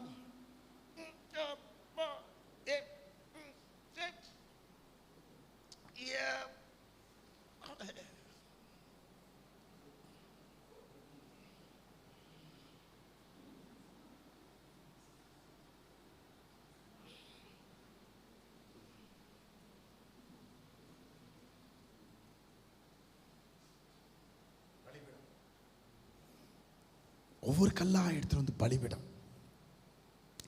அல்லேலூயா. ஆமா. இப்ப அந்த பலிபீடத்தை சுட்டி காட்டி சொல்லுகிறான். பலிபீடத்தை பார்த்தவன் சொல்லுகிறான். என்ன சொல்லுகிறான்? கர்த்தர் ஸ்தோத்திரம், பொய் தெய்வங்கள் பலிபீடங்களுக்கு நடுவே, பொய் தெய்வங்களின் பலிபீடங்களுக்கு நடுவே இதுவரைக்கும் என்னை நடத்தி வந்த தேவன், இதுவரைக்கும் எனக்கு போதுமானவராக இருந்து என்னை ஆதரித்த அந்த தேவனுக்கு ஒரு நினைவு பீடம். ஆமென் சொல்லுவீங்களா? ஒரு நினைவு பீடம். சொல்லுங்கள், ஒரு நினைவு பீடம். Altar is a reminder how God has brought us here. பலிபீடம் என்பது ஒரு நினைவு பீடம். கர்த்தர் ஸ்தோத்திரம். தேவன் உங்களை wherever God put you, God wants you to build a reminder to God. கர்த்தர் உங்களை எங்கே வைத்திருந்தாலும் சரி, எங்கே வைத்திருந்தாலும் சரி, கர்த்தர் உங்களை வைத்திருக்கிற இடத்திலே தேவனுக்கென்று ஒரு பலிபீடம், நினைவு பீடம் நீங்கள் கட்ட வேண்டும் என்று கர்த்தர் விரும்புகிறார். ஆமென் சொல்லுவீங்களா? ஆமென் சொல்லுவீங்களா? இதுவரை நடத்தி வந்ததற்கு அது நினைவாக, நினைவு கூறும் வண்ணமாக. ஆமென் சொல்லுவீங்களா? ஏமேன். அங்க போகும்போது வரும்போதும் அந்த பலிபீடம் அவனுக்கு ஒன்றை காட்டி, இதுவரைக்கும் கர்த்தர் என்னை நடத்தி வந்தார். ஆமென் சொல்லுவீங்களா? இம்மட்டும் கர்த்தர் என்னை நடத்தி வந்தார். சொல்லுங்கள், இம்மட்டும் கர்த்தர் என்னை நடத்தி வந்தார். அல்லேலூயா. ஒரு காலத்து தற்காலிகமா, even if it is a temporary place, அது ஒரு தற்காலிகமான இடமா இருந்தாலும், don't fail to build an altar to God. தேவனுக்கு ஒரு நினைவு பீடம் கட்டுவதற்கு நீங்கள் ஒரு நாளும் நீங்கள் தவறவே கூடாது. ஆமென் சொல்லுவீங்களா? ஒரு தற்காலிகமான இடமா இருந்தாலும் சரி. கர்த்தர் ஸ்தோத்திரம். இந்த இடத்துல தேவன் என்னை வைத்திருக்கும் காலம் வரைக்கும், மறுபடியும் சொல்லுகிறேன், இந்த இடத்துல தேவன் என்னை வைத்திருக்கும் காலம் வரைக்கும் உங்கள் தெய்வங்களின் நினைவு பீடங்களுக்கு நடுவாக இந்த நினைவு பீடம் கர்த்தருக்கு. ஆமென் சொல்லுங்களா? இந்த இடத்துல என்னை நினைத்து வைத்திருக்கும் காலம் வரையிலும் கர்த்தர் ஸ்தோத்திரம், உங்கள் நினைவு தெய்வங்களின் நினைவு பீடங்களுக்கு மத்தியிலே இது கர்த்தருடைய நினைவு பீடம். ஆமென் சொல்லுங்களா? அல்லேலூயா, அல்லேலூயா.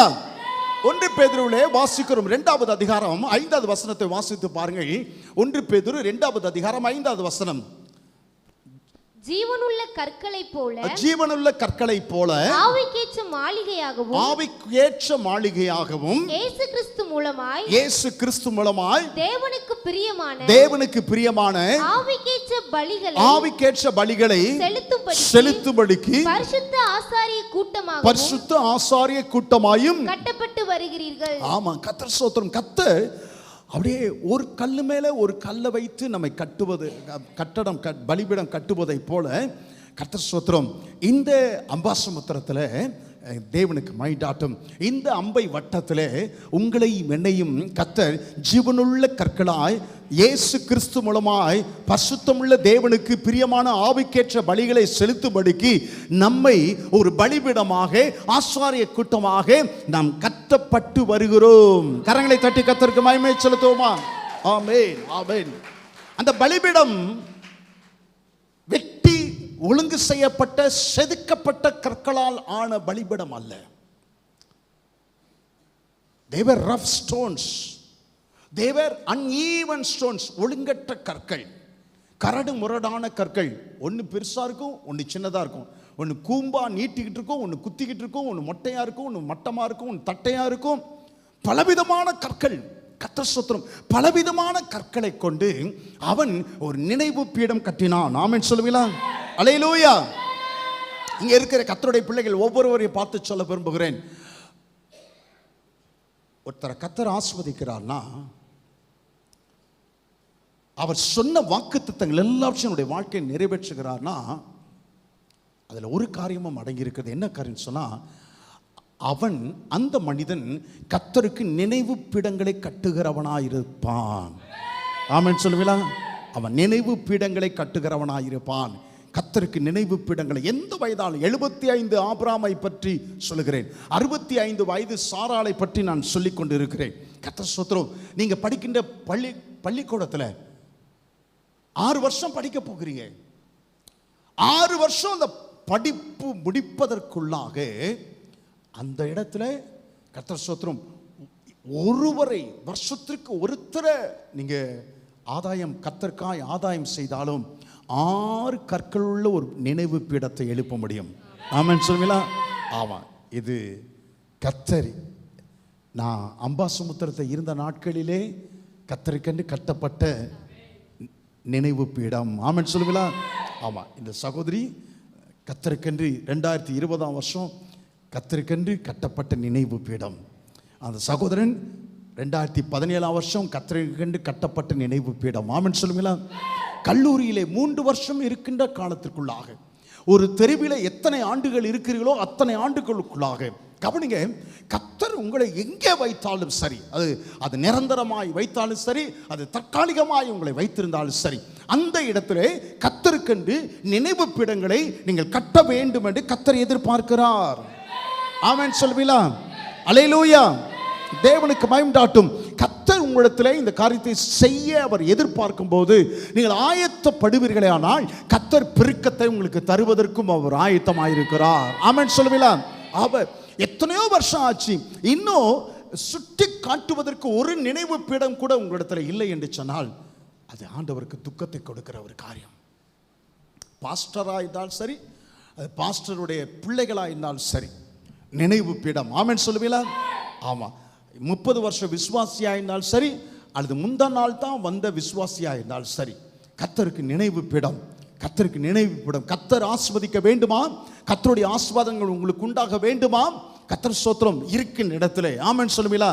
ஆமா, எந்த ஒரு இடத்துல வைத்திருந்தாலும் கர்த்தர் உங்களை ஒரு நோக்கத்தோட அந்த இடத்துல வைத்திருக்கிறார். அந்த இடத்தை விட்டு கர்த்தர் வேற இடத்திற்கு கொண்டு போவதற்கு முன்பதாக அந்த இடத்துல, ஆமென் சொல்லுவீங்களா? ஆமா, வேலை செய்கிற இடத்துல, கர்த்தர் ஸ்தோத்திரம், வேலை செய்கிற இடத்துல, ஸ்ரீவில்லிபுத்தூர்ல ஒரு பேங்க் ஆஃபீஸர், கனரா பேங்க் விசுவாசி ஒருவர் இருந்தார். எனக்கு ஊழியத்தில் மிகவும் உதவியாக இருந்தார். சாப்பாடு கொடுப்பார், நல்ல காணிக்கைகள் கொடுப்பார். என்னோடு கூட அவர் முழு பிரயாசம். சாயந்தரம் கரெக்டாக 5:05 வீட்டுக்கு வந்துடுவார். மத்தியானம் 1:30 முழங்கால் போடுவேன். 1:30 முழங்கால் படி போட்டு அப்படியே 4:45 வரைக்கும் ஜெபம் பண்ணுவேன். 4:45 வரைக்கும் அல்லது 4:50 வரைக்கும் ஜெபம் பண்ணுவேன். நான் போய் முகத்தெல்லாம் கழுவிட்டு அல்லது குளிச்சுட்டு ட்ரெஸ்ஸை மாற்றிட்டு வெளியே வரும்போது கரெக்டாக அவர் 5:05க்கு வந்துடுவார்.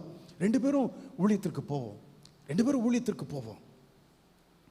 அவர் பேங்க்கில் வேலை செய்யும்போது வரவங்களை பார்த்து நிறைய விசுவாசிகளை சபைக்கு கொண்டு வந்திருக்கிறார். எப்படி, என்ன காரணம் தெரியுமா? அப்படியே அவர் முகத்தை பார்ப்பார். என்னம்மா, 1 மாத காலத்துக்குள்ளார நீங்கள் 5 தடவை உங்கள் பணத்தை எடுத்துட்டீங்களே, லம்பாக கொஞ்சம் பெரிய தொகையை எடுத்துட்டீங்களே, என்ன காரணம் அப்படின்னு கேட்பார். உடனே அவங்க அழுவாங்க. சரி சரி சரி சரி வீட்டுக்கு சாயந்தரம் வரேன் அப்படின்றவார். வீட்டுக்கு சாயந்தரம் போயிடுவார். என்ன விஷயம்? ஐயா, பையன் இப்படி வியாதி ஆயிட்டான். ஐயா, வீட்டுக்காரர் இப்படியா படுக்கை ஆயிட்டார். அது ஏதாயிலும் ஒன்றை சொல்லுவார்கள் பாருங்க.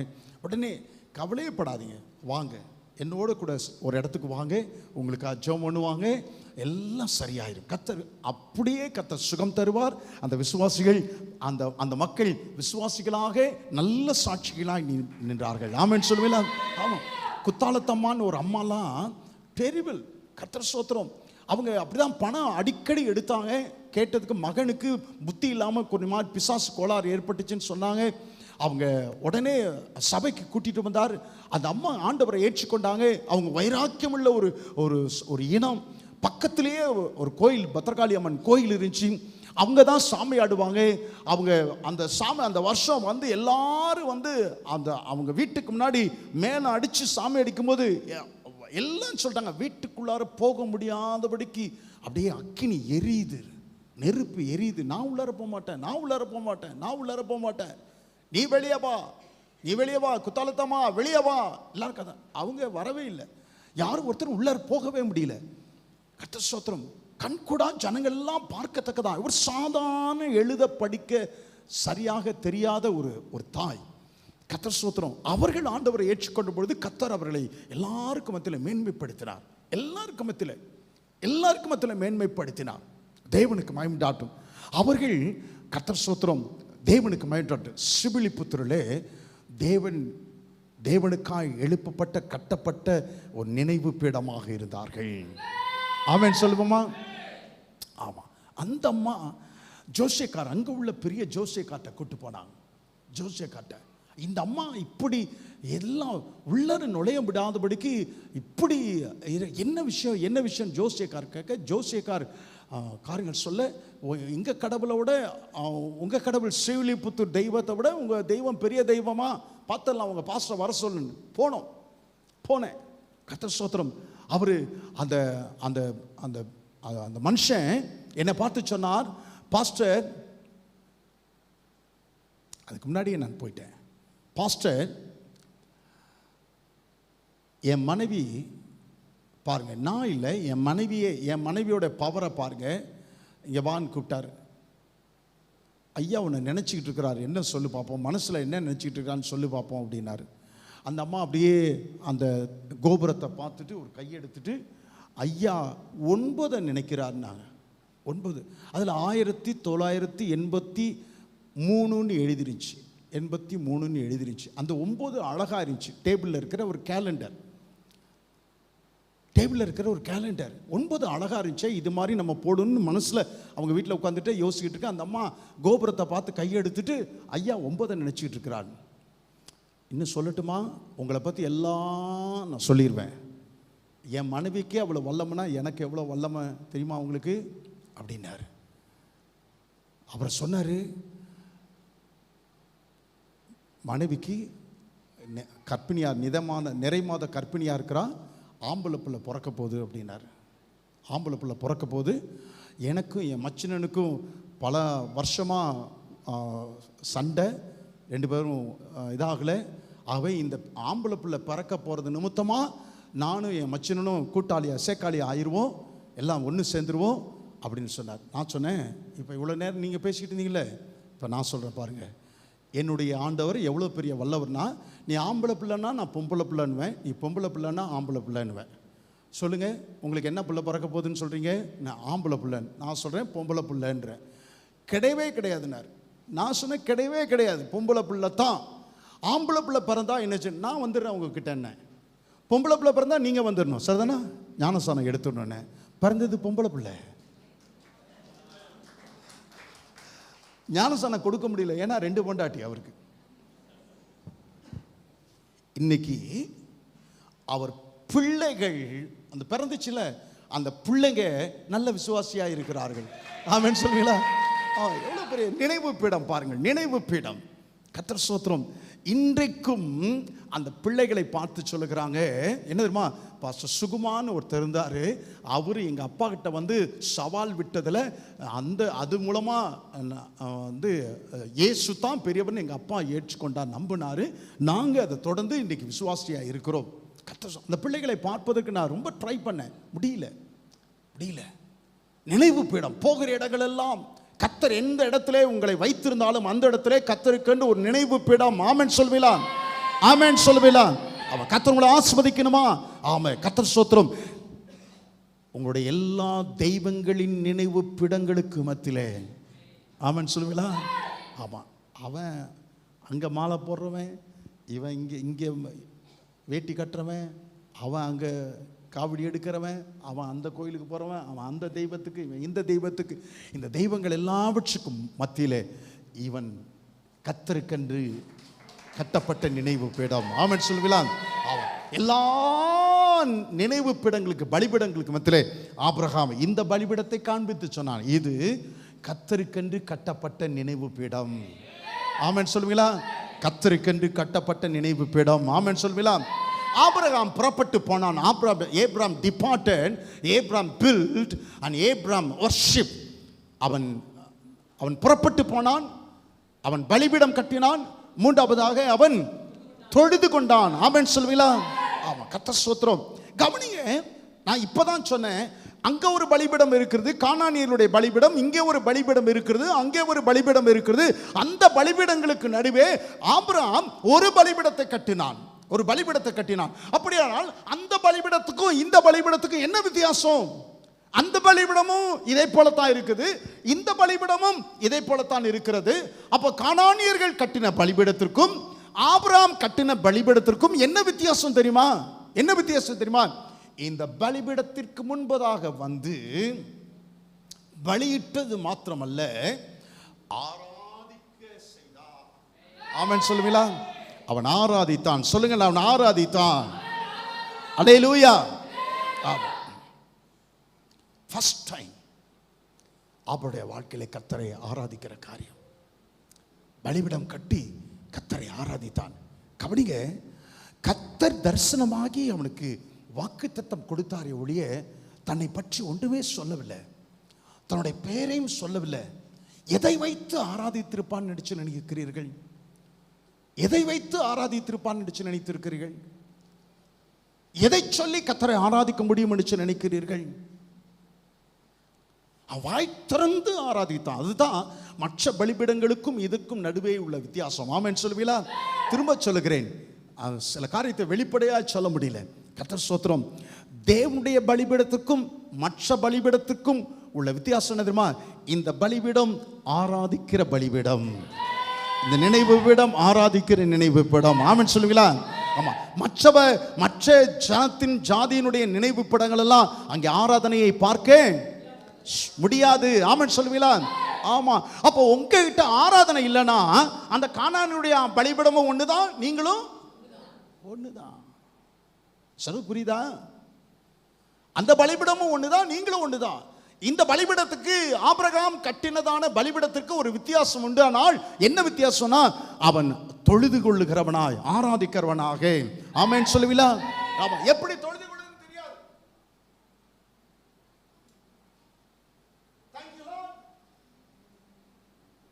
நம்ம என்ன சொல்லுவோம்?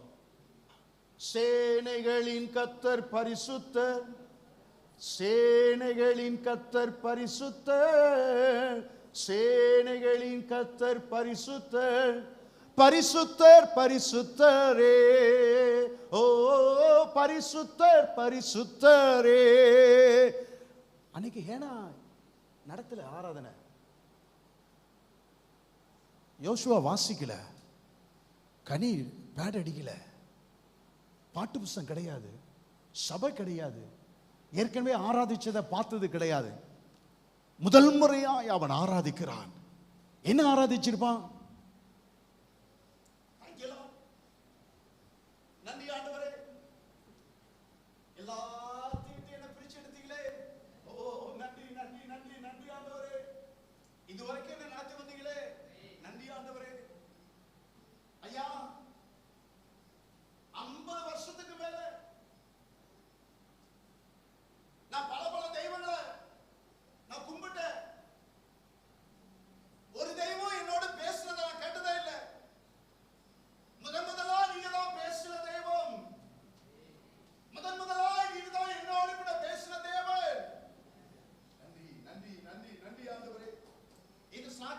இந்த பாக்கியத்தை ஆண்டவரே எங்க சித்தப்பா வீட்டுக்கோ, எங்க மாமா வீட்டுக்கோ, எங்க அத்தை வீட்டுக்கோ, எதிர் வீட்டுக்கோ, எங்க தெருவுல இருக்கிற ஜனங்களுக்கு தராதே. எனக்கு தந்தீரே. நன்றி, நன்றி ஆண்டவரே. Thank you Lord. Thank you Lord. I love you Lord. Thank you. நன்றி, நன்றி ஆண்டவரே. நன்றி ஆண்டவரே. எனக்கு தரிசனமானீரே. நான் உண்மை இல்லாதவன் ஆண்டவரே. ஆனா எனக்கு தரிசனமானீரே.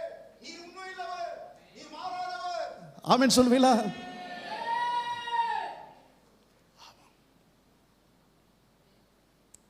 சிறுமையானவனை தூக்கி எடுத்தீரே, அளவில்லாமல் ஆசீர்வதித்தீரே. சிறுமையானவனை தூக்கி எடுத்தீரே, அளவில்லாமல் ஆசீர்வதித்தீரே. இது அதிசயம், அதிசயம் தானே. இது அதிசயம், அதிசயம் தானா?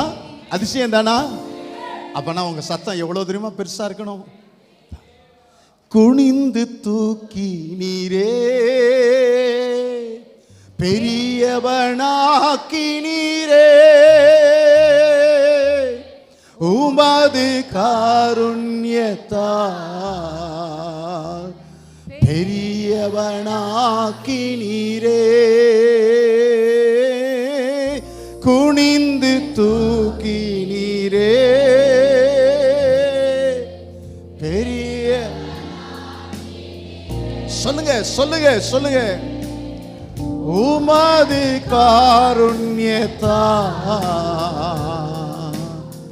பெரியவனாக்கி நீரே. நான் எம்மாத்திரம் ஆண்டவரே, என்ன தேடி வந்து என்னை தெரிந்து கொண்டு என்னை பெரியவனாக்கி கொண்டே இருக்கிறீர் ஆண்டவரே. பெரியவனாக்கி கொண்டே இருக்கிறீர் ஆண்டவரே. சொல்லுங்களேன், என்னை பெரியவனாக்கி கொண்டே இருக்கிறீர் ஆண்டவரே. என்னை ஆசீர்வதித்துக் கொண்டே இருக்கிறீர் ஆண்டவரே. விட வேண்டியதை விடாத வரைக்கும், கட்ட வேண்டியதை கட்டாத வரைக்கும், நினைவு பீடம் கட்டாத வரைக்கும், கர்த்தரை வாய் திறந்து உணர்ந்து அர்த்தமுள்ள ஆராதனை செய்யாத வரைக்கும் தேவனுடைய முழுமையான பரிபூர்ணமான ஆசீர்வாதத்தை நான் பெற்று அனுபவிக்க முடியாது. தேவன் என்னை ஆசீர்வதிப்பார்.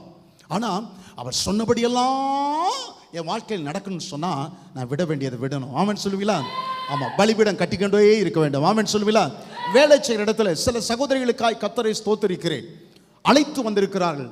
வேலை தன்னோடு கூட வேலை செய்தவர்களை, டிபார்ட்மெண்ட்டில் மில்லில் வேலை செய்தவர்களை சபைக்கு அழைத்து வந்திருக்கிறார்கள். வேலை செய்யும் போதே அப்படியே ஆண்டவரை பற்றி, சாப்பிடும் போதே ஆண்டவரை பற்றி, பஸ்ஸில் பயணம் செய்யும் போதே ஆண்டவரை பற்றி. கர்த்தர் ஸ்தோத்திரம். இங்கேருந்து திருநெல்வேலிக்கு போகிறப்போ அப்படியே பக்கத்தில் உட்கார்ந்துட்டு அப்படியே கொஞ்சம் விசாரிச்சு, ஏன் ஒரு மாதிரி துக்கமாக இருக்கிறீங்க, அதுக்குன்னு சிரிச்சுக்கிட்டு இருக்கிற ஆளை போய் ஏன் துக்கமாக இருக்குன்னு கேட்காது, கேட்கணுன்றதுக்காக அவர் அப்படியே பேச்சு கொடுத்து அவரை ஒரு முறை வந்து பாருங்களேன், ஒரு முறை வந்து பாருங்களேன். பிடிச்சா வாங்க, பிடிக்கலன்னா விட்டுருங்க. சொல்லி பாருங்களேன், ஆண்டவரை பற்றி சொல்லி பாருங்களேன். உங்கள் வீட்டுக்கு வரலாமான்னு கேட்டு பாருங்களேன். உங்கள் வீட்டுக்கு வரலாமான்னு கேட்டு பாருங்களேன். நெருக்கத்தில் இருக்கிற அவர்கள் வர வேண்டாம் என்று சொல்லவே மாட்டார்கள். கர்த்தர் ஸ்தோத்திரம். நீங்கள் ஜெபத்தோடு போய் சொல்லி பாருங்களேன், கர்த்தர் அற்புதம் செய்வார். அந்த அற்புதத்தை அவர்கள் பார்ப்பார்கள், உங்களை எதிர்பார்ப்பார்கள். ஆமென் சொல்லுவீங்களா? நினைவு படும் சாத்தியம். நீங்கள் நினைச்சா இருக்கின்ற இடத்திலே, வாழ்கின்ற இடத்திலே, வசிக்கின்ற தெருவிலே, படிக்கின்ற இடத்திலே, வேலை செய்கின்ற இடத்திலே நினைவு படும் கர்த்தருக்கு எழுப்பலாம். ஆமென் சொல்லுவீங்களா? ஆமாம், இது உங்களுடைய ஆயத்தம். இந்த ஆயத்தத்தை நீங்க செய்தீங்கன்னா பெருக்கத்தை கர்த்தர் உங்களுக்கு தருவதற்கு வல்லவராக இருக்கிறார். ஆமென் சொல்லுவீங்களா? I am learning something from the Bible. I am giving something by the worship. நான் வேதத்தை வாசிக்கும் போது ஒன்றை நான் கற்றுக்கொள்கிறேன். நான் கர்த்தரை ஆராதிக்கும் போது ஒன்றை நான் விட்டு கொடுக்கிறேன். ஆமென் சொல்லுவீங்களா? ஆமாம், வேதத்தை வாசிக்கும் போது என்ன செய்கிறோம்? I am learning something. ஒன்றை நான் கற்றுக்கொள்கிறேன். துதிக்கும் போது, ஆராதிக்கும் போது என்ன செய்கிறோம்? ஒன்றை நான் ஐ எம் கிவிங் சம்திங். ஒன்றை நான் விட்டு கொடுக்க, ஒன்றை நான் தருகிறேன், விட்டு கொடுக்கிறேன். கர்த்தர் ஸ்தோத்திரம். எல்லாத்தையும் மறந்துடுறேனே, எல்லாத்தையும் மறக்க முடியும். கர்த்தர் ஸ்தோத்திரம். நான் பெரிய என்னங்க பெரிய ஆளு, கர்த்தர் இன்னைக்கு ஃபீஸை பிடுங்கினா ஒன்றும் இல்லை, கண்ணாடி பெட்டிக்குள்ளார வச்சிருவாங்க என்ன. ஆமென் சொல்வீங்களா? ஆமாம், மகிமை தேவன் நமக்கு தரிசனமாகிறார். ஆமென் சொல்வீங்களா? மகிமையின் தேவன் நமக்கு தரிசனமாகிறார், நம்மோடு கூட பேசுகிறார். ஆமென் சொல்லுவீங்களா? ஆமா. இந்த வாரம், போன வாரம் திருநெல்வேலியில் ஒரு சினாட் மீட்டிங் இருந்துச்சு. பெந்தகோஸ்தே சபைகளுடைய தலைவர்கள் கூடுகை இருந்துச்சு. அதுக்கு என்னை கூப்பிட்டுருந்தாங்க. நான் அதில் வைஸ் பிரசிடெண்ட்டாக இருக்கிறேன். என்னை கூப்பிட்டுருந்தாங்க. 56 தலைவர்கள் கலந்து கொண்டிருந்தார்கள். அப்போது நடத்தினவர் அந்த போதகர் என்ன செய்தார், தலைவர், அவர் தான் தலைவர். ஒவ்வொருத்தரையாக கூப்பிட்டு சொன்னார். கூட்டம் ஆரம்பிக்கிறதுக்கு முன்னாடியே நான் போயிட்டேன். ஒவ்வொருத்தரையாக பக்கத்தில் இருக்க, என் பக்கத்தில் இருக்கிட்ட சொன்னார், நீங்கள் தான் கூட்டத்தை நடத்தணும்னு சொன்னார். அப்புறம் எனக்கு அந்த பக்கத்தில் இருக்கிட்ட போய் சொன்னார், நீங்கள் தான் ஜபத்தை நடத்தணும்னு சொன்னார். எனக்கு முன்னால் இருக்கிறட்ட போய் சொன்னார், நீங்கள் தான் இந்த இந்த அறிக்கையை வாசிக்கணும், இல்லை ஆராதனை நடத்தணும்னு சொன்னார். ஆராதனை நீங்கள் நடத்துங்கன்னு சொன்னார். நான் அவரை பார்த்துக்கிட்டே இருந்தேன். அவர் என்கிட்ட வந்துட்டு, நல்லா இருக்கீங்களா பாஸ்டர்னாரு. நானும் நல்லா இருக்கிறேன் அப்படின்னேன். நல்லா இருக்கிறேன்னு சொன்னேன். போயிட்டார். அப்புறம் அவர் இதை நடத்துங்கன்னு சொன்னார், ஆராதனை நடத்துங்கன்னு சொன்னார், துதி நடத்துங்கன்னு சொன்னார். ஒன்றொன்னா சொன்னார். சொல்லிட்டு கடைசியில் நான் முன்பதாகவே சொல்லவில்லை, பாஸ்டர் சுகுமார் இப்பொழுது முன் வந்து தேவ செய்தி கொடுக்கணும்னு சொல்லி சொன்னார். நான் முன்பதாகவே அவரிடத்துல சொல்லலை, ஆனால் இப்போ சொல்கிறேன், அவர் வந்து தேவ செய்தி கொடுக்கும்படியாக அழைக்கிறேன்னார். நான் மைக்கை பிடிச்சிட்டு சொன்னேன், முன்பதாகவே போதகர் எனக்கு சொல்லலை, ஆனால் காலையில் 4:30 மணிக்கே கர்த்தர் சொல்லிட்டாருன்னு சொன்னேன். கர்த்தர் 4:30 மணிக்கே சொல்லிட்டார். 4:30 மணிக்கே நீ தான் செய்தி கொடுப்ப, பி ப்ரிப்பர்ன்னு சொல்லிட்டாரு. நான் 8:30 மணிக்கு நான் இருக்கும்போது என்னுடைய மனைவி காஃபி கொண்டு வந்தாங்க. காஃபி கொண்டு வரும்போது நான் அந்த செய்தி, என்ன செய்தி கொடுப்பது என்று சொல்லி ஆயத்தம் பண்ணி கொண்டிருந்தேன். ஆகவே கர்த்தர் எனக்கு சொன்ன செய்தியை கொடுக்க போகிறேன்னு சொல்லி சொன்னேன். கர்த்தர், நான் என்ன சொல்லுகிறேன்னு தெரியுங்களா, நம்மோடு கூட பேசுகிற கர்த்தர். ஆமாம், நம்மோடு கூட பேசுகிற கர்த்தர். இவ்வளவு உறவுள்ள தெய்வத்தை, பாசமுள்ள தெய்வத்தை நான் பெற்றிருக்கும் போது, நான் என்னுடைய கௌரவம், என்னுடைய பெருமை, என்னுடைய வேலை, என்னுடைய ப்ரொஃபஷன், என்னுடைய தகுதி, என்னுடைய அந்தஸ்து, என்னுடைய ஜாதி, இதெல்லாத்தையும் விட்டு கொடுக்கிறவர்களாய். ஆமென் சொல்லுவீங்களா? ஆமாம், இது எல்லாத்தையும் I give something when I worship. கர்த்தர் ஸ்தோத்திரம். வேதத்தை வாசிக்கும் போது கட்டப்படுகிறேன், ஆராதிக்கும் போது உடைக்கப்படுகிறேன். ஆமென் சொல்லுவீங்களா? ஆமாம் சொல்லுங்க, நான் சொன்னதை சொல்லுங்க. ஆமாம், கட்டப்படுகிறேன். நம்பிக்கையில் கட்டப்படுகிறேன், விசுவாசத்தில் கட்டப்படுகிறேன், தைரியத்தில் கட்டப்படுகிறேன். ஆமென் சொல்லுவீங்களா? வேதத்தை வாசிக்கும் போதே நான் கட்டப்படுகிறதை உணர்கிறேன். தைரியம் எனக்கு வருது, நம்பிக்கை எனக்கு வருது. ஆராதிக்கும் போது நான் உடைக்கப்படுகிறேன். நான் ஏமாத்திரம் ஆண்டவரே, நான் ஏமாத்திரம், என் தகப்பன் வீட்டார் ஏமாத்திரம் ஆண்டவரே. ஆமென், ஆமென், அல்லேலூயா. கர்த்தரை நான் எக்காலத்திலும் ஸ்தோத்தரிப்பேன். அவர் துதி எப்போதும் என் வாயில் இருக்கும். கர்த்தருக்குள் என் ஆத்மா மேன்மை பாராட்டும். சிறுமைப்பட்டவர்களை கேட்டு மகிழ்வார்கள். என்னோடு கூட கர்த்தரை மகிமைப்படுத்துங்கள். நான் ஒருமித்து அவர் நாமத்தை உயர்த்துவோமாக. எந்த சங்கீதம்? 34வது சங்கீதம். வீட்டில் போய் படிச்சு பாருங்க. நாம் ஒருமித்து அவர் நாமத்தை உயர்த்துவோமாக. என்னோடு கூட கர்த்தரை மகிமைப்படுத்துங்கள். என்னோடு கூட கர்த்தரை மகிமைப்படுத்துங்கள். ரொம்ப நல்ல ஒரு வார்த்தை. கர்த்தர் ஸ்தோத்திரம். O magnify the Lord with me. Magnify அப்படின்னா அப்படியே சின்னதை பெரிதாக்கி காட்டுவது, சின்னதை பெரிதாக்கி காட்டுவது. சங்கீதக்காரன் சொல்கிறான், என்னோடு கூட கர்த்தரை பெரிதாக்கி காட்டுங்கள். ஆமென் சொல்லுவீங்களா? ஆமென் சொல்லுங்க. என்னோடு கூட கர்த்தரை பெரிதாக்கி காட்டுங்கள். அல்லேலூயா, அல்லேலூயா. அப்படின்னா என்ன அர்த்தம்? when we worship the Lord, we make him bigger than our problems. என் பிரச்சனை பெருசா இருக்கலாம், எனக்கு உண்டாயிருக்கிற நெருக்கம் பெருசா இருக்கலாம், எனக்கு உண்டாயிருக்கிற வலி வேதனை பெருசா இருக்கலாம். ஆனா கர்த்தரை எல்லாரும் சேர்ந்து ஆராதிக்கும் போது அந்த வலியை காட்டிலும், அந்த பிரச்சனைகளை காட்டிலும் தேவனை நான் பெரிதாக்குகிறேன். கரங்களை தட்டி கர்த்தருக்கு மகிமை செலுத்துவோம். ஆம், எனக்குள்ளார வழி இருக்கும்போது, எனக்குள்ளார இன்னும் என் காரியத்திற்கு பதில் கிடைக்காமல் நான் துவண்டு இருக்கும்போது, எனக்குள்ளாக இன்னும் எனக்குள்ளார நெருக்கம் இருக்கும்போது, கர்த்தர் ஸ்தோத்திரம், என்னுடைய பிரச்சனையை நான் பெரிதாய் நினைத்து கொண்டிருக்கும் போது, நான் சபைக்கு வந்து 4 பேரோடு சேர்ந்து கர்த்தரை பெரிதாக்கும் போது, கர்த்தர் என் பிரச்சனையை ஒன்றுமில்லாமல் ஆக்குவார். ஆமென் சொல்லுவீங்களா? என் பிரச்சனையை ஒன்றுமில்லாமல். அதுதான் தொழுகை, அதுதான் தொழுகை. நேரம் இல்லை, அதுதான் தொழுகை.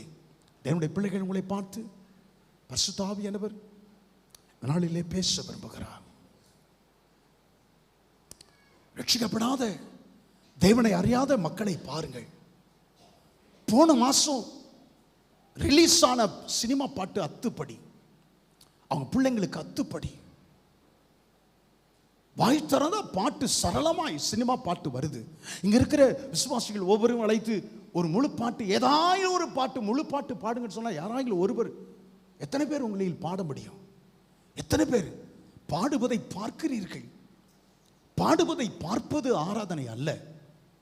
கர்த்தர் ஸ்தோத்திரம், நாம் சேர்ந்து கர்த்தரை பெரிதாக்குவதே ஆராதனை. ஆமென் சொல்லுங்களா? என்னோடு கூட கர்த்தரை மகிமைப்படுத்துங்கள். ஆமென் சொல்லுங்களா? நாம் எல்லாரும் ஒன்று சேர்ந்து அவர் நாமத்தை உயர்த்துவோமாக. ஆமென் சொல்லுவீங்களா? இதுதான் ஆராதனை, இதுதான் ஆராதனை.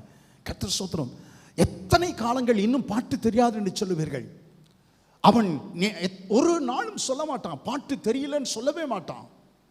பாட தெரியவில்லையானாலும் அவனுக்கு பாட்டு தெரியும். தேவ பிள்ளைகளுக்கு வெட்கத்திற்குரிய ஒரு காரியம் அது. வருஷக்கணக்கிலே மாதக்கணக்கிலே பாடல் தெரியவில்லை என்று ஆராதனை நேரத்தில் மரமாய் நிற்கிற ஒரு நிலைமை. கர்த்தர் நாளிலே உங்களோடு கூட பேசுவாராக. எனக்கு குறித்ததை கர்த்தர் வைத்திருக்கிறார். எனக்குரிய ஆசீர்வாதத்தை கர்த்தர் அவர் முழுமையாய் நான் பெற்றுக்கொள்ளும்படிக்கு எனக்காய் காரியங்களை அவர் செய்து வருகிறார். ஆமென் சொல்லுவேன். நான் பெற்றுக்கொள்வதற்கு முன்பதாக, நான் பெற்று அனுபவிப்பதற்கு முன்பதாக அதற்கான ஆயத்தத்தை கர்த்தரிடத்தில் எதிர்பார்க்கிறான். ஆபிரகாம் புறப்பட்டு போனான். அவன் பலிபீடம் கட்டினான், அவன் தொழுது கொண்டான். சொல்லுங்கள், அவன் விட்டு புறப்பட்டு போனான், அவன் நினைவு பீடம் கட்டினான், மூன்றாவதாக தொழுது கொண்டான். நம்ம எல்லாரும் எழுந்து நிற்போமா? வீட்டில் போய்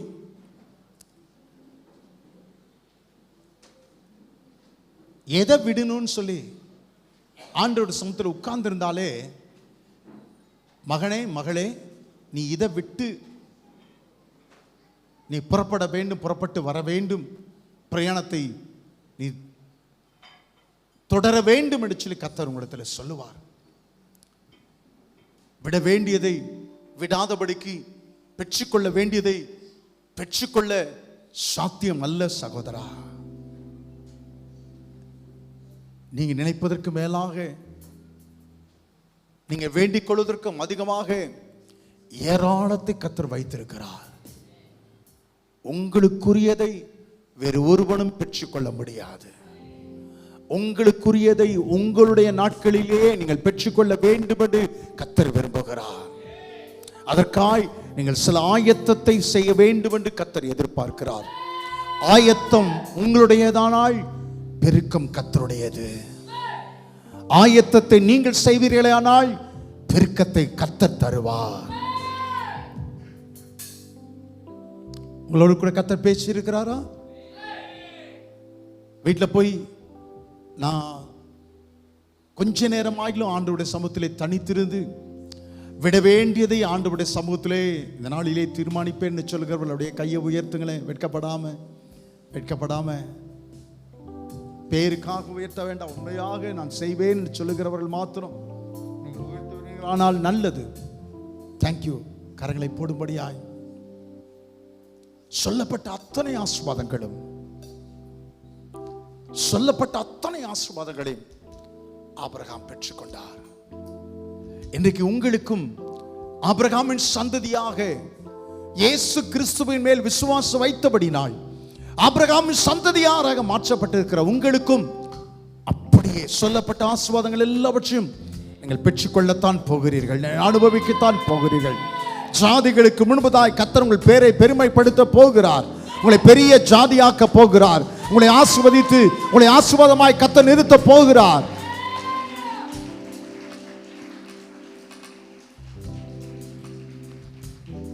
நல்ல பிதாவே, இந்த வார்த்தைகளை எங்களுக்கு ஆசீர்வதித்து தாருங்க. கிருபை உடைய மக்களோடு கூட இருக்கட்டும். ஆராதனைக்கு வந்திருக்கிற ஒவ்வொரு பிள்ளைகளையும் உடைய நாமத்தினாலே ஆசீர்வதிக்கிறேன். நன்றி. பெரியவர்கள், புதியவர்கள், முதியவர்கள், வாலிப பிள்ளைகள், சிறு பிள்ளைகள் எல்லார் மேலும் உடைய கரத்தை நீட்டி நீர் ஆஸ்வதிக்க வேண்டும் என்று நான் ஜெபிக்கிறேன். கிருபை உடைய பிள்ளைகள் மேல் பெருகட்டும் ஆண்டவரே. இந்த வாரம் முழுவதும் இரத்தத்தினால் உண்டான பாதுகாப்பு உடைய பிள்ளைகளுக்கு உண்டாயிருக்கட்டும். இந்த வாரம் முழுவதும் கர்த்தர் வைத்திருக்கிற நன்மைகளை உடைய பிள்ளைகள் அனுபவிக்கட்டும். குறைவுகள் எல்லாவற்றையும் கர்த்தர் மாற்றி நிறைவுள்ள ஒரு வாழ்க்கை உடைய பிள்ளைகளுக்கு தந்து நடத்துவீராக. இயேசு கிறிஸ்துவின் நாமத்தில் மிக தாழ்மையுடன் ஜெபிக்கிறோம் நல்ல ஜீவனுள்ள பிதாவே. நீங்கள் எப்பொழுது இருக்கிறதை பார்க்கிலும் 1000 மடங்கு அதிகமாகும்படி உங்கள் பிதாக்களின் தேவனாகிய கர்த்தர் உங்களுக்கு சொல்லியபடியே உங்களை ஆசீர்வதிப்பாராக. நம்முடைய கர்த்தராகிய இயேசு கிறிஸ்துவின் கிருபையும் பிதாவாகிய தேவனுடைய அன்பும் பரிசுத்த ஆவியானுடைய அந்நியமும் ஐக்கியமும் வல்லமை வழி நடத்துதலும் இன்று வென்றுமாய் கர்த்தருடைய வருகை மட்டுமாக நம் அனைவரோடும் இருப்பதாக. அல்லேலூயா, அல்லேலூயா. God bless, God bless.